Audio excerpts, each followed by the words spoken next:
And we're back here on a Thursday, and joining us is returning guest of Epiphany. I did not plan this. I happen to have two Chaldean guests on Chaldean Day at Detroit Tigers today.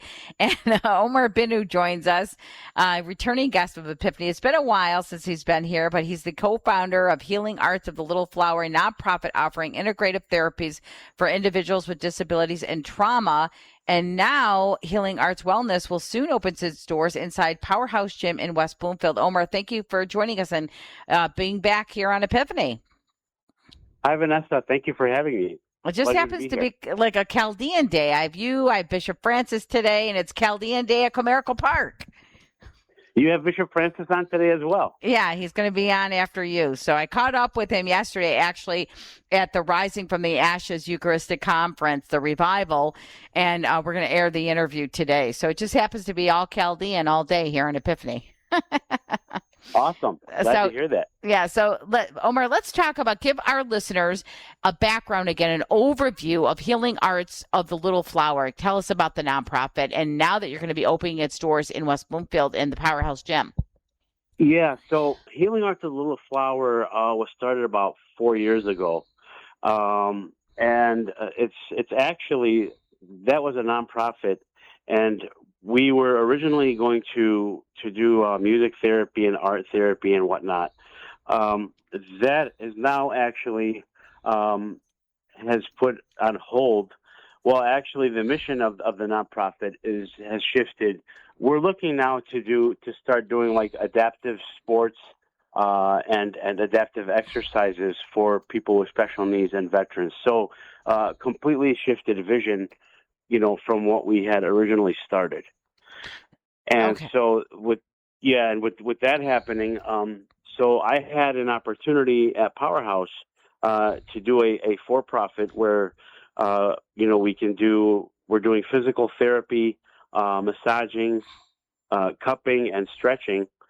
And, once that picks up, and we plan on, bringing back Healing Arts of the Little Flower.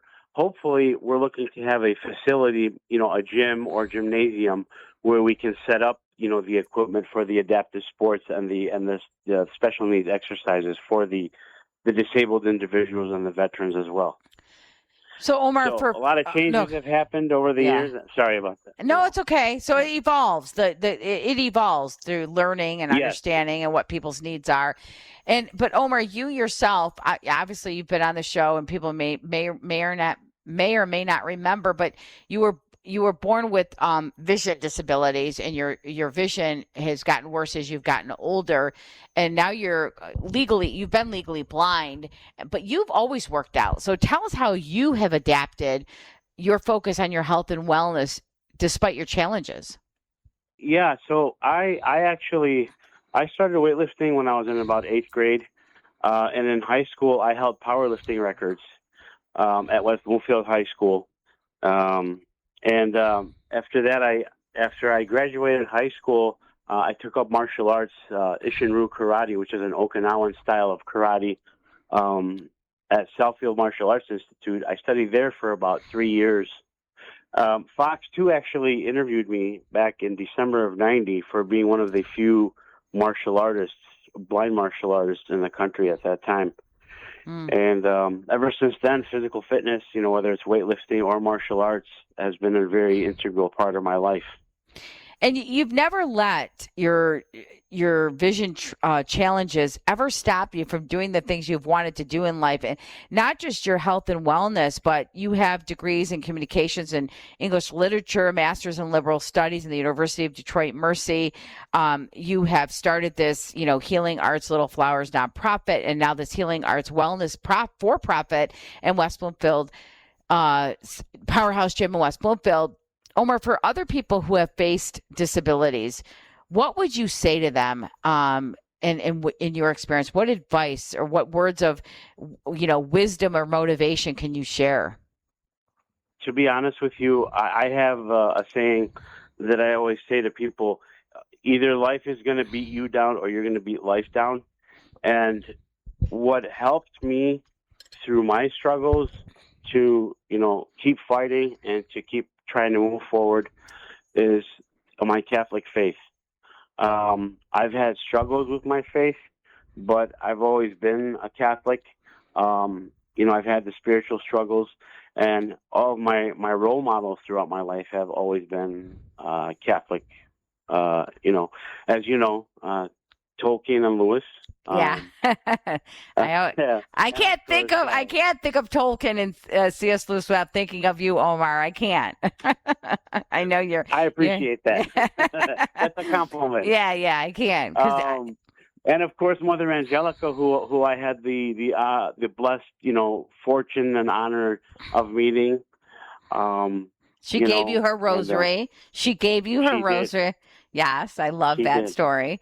Yes, and you have a great relationship with our next guest coming up, Bishop Francis Calabat. And what would you say to people, to find people like Bishop Francis Calabat, the wonderful people you have had in your life who have guided you along the way on your own faith journey and helping you, overcome your challenges and moving forward and accomplishing what you've accomplished. You've been blessed with so many wonderful Catholics in your life. What would you say to people to find those mentors and role models?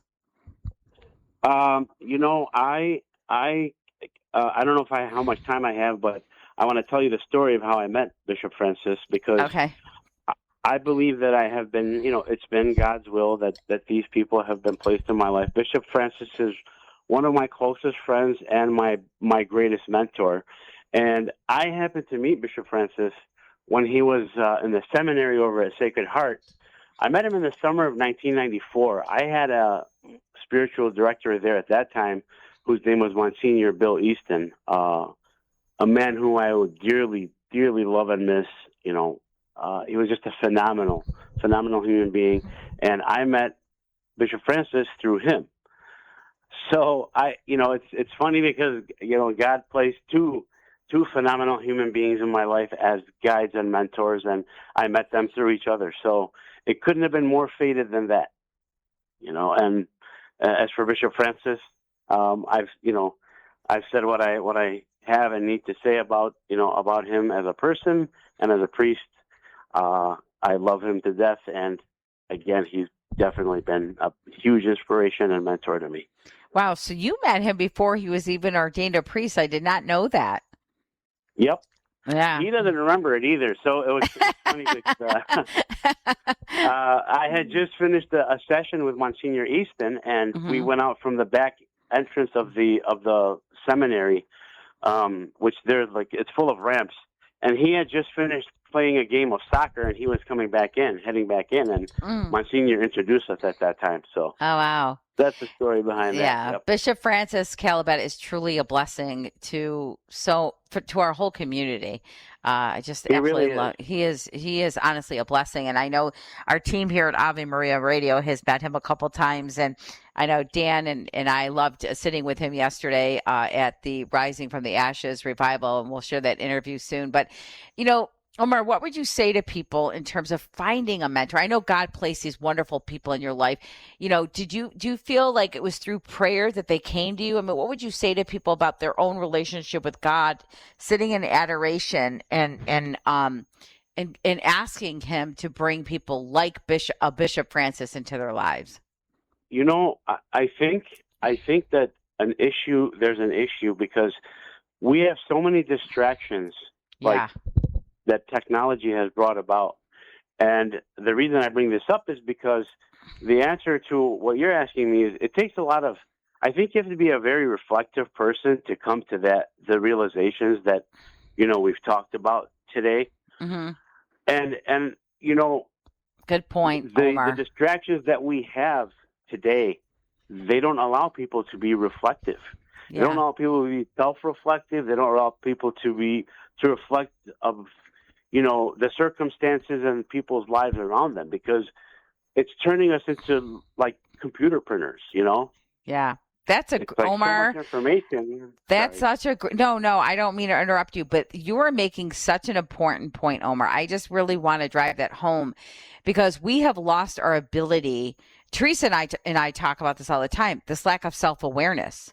right? And so to really understand ourselves, we have to know God. And you just said something so important. Unless we self-reflect, unless we sit quietly with the Lord, we're going to be so distracted by everything else that is trying to vie for our time.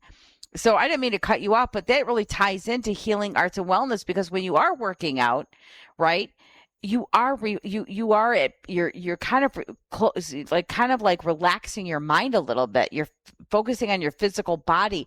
You're clearing the clutter from the day, and so you can connect with Christ, right? Can you kind of speak to that, because you have such a good background in physical wellness as well as spiritual wellness and your own journey. How does working out and the work that you're going to be doing at Healing Arts Wellness in West Bloomfield help you clear your mind and gain that clarity? Because there's a lot of research on, going for even a walk helps you clear your mind.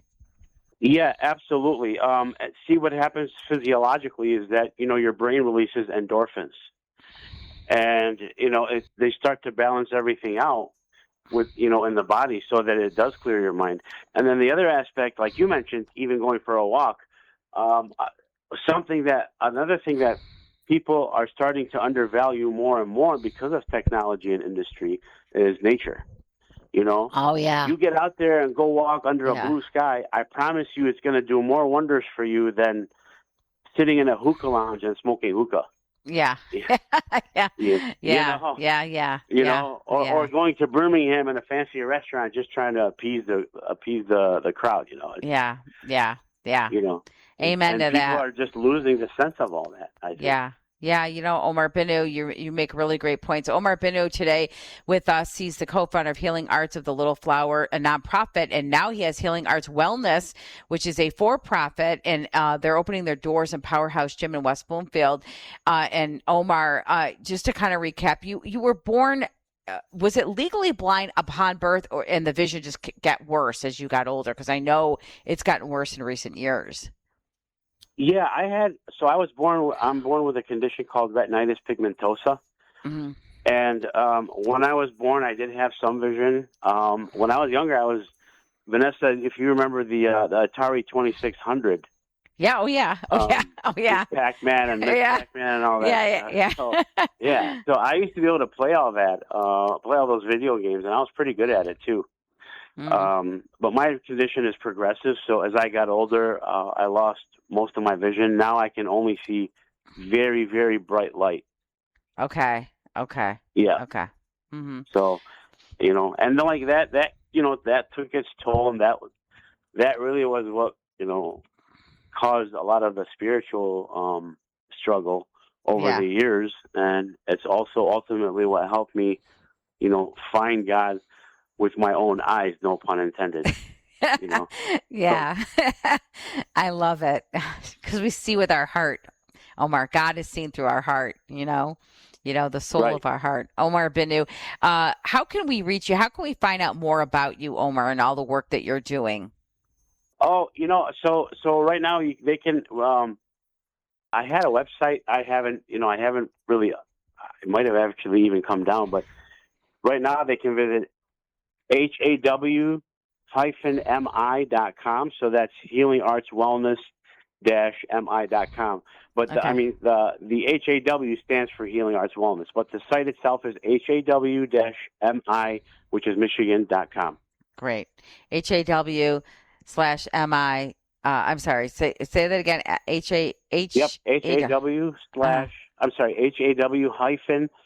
HAW-MI.com. Great. Thank you so much, Omar, for being with us. It's always a pleasure to have you on Epiphany and sharing insights that you share, wonderful insights you always share with us. Thank you so much for being with us. Thank you for having me, Vanessa. It's always a pleasure to be on with you. Yeah. God bless you. Omar Binu with us. He's the co-founder of Healing Arts of the Little Flower nonprofit and Healing Arts Wellness. Now it's a for-profit inside Powerhouse Gym, sharing his faith journey with us here on Epiphany. Stay with us, everyone. We got to take a break on this Thursday, July 23rd. And when we come back, Bishop Francis Calabat from St. Thomas Chaldean Eparchy will be with us talking about the Rising from the Ashes revival. Don't go away.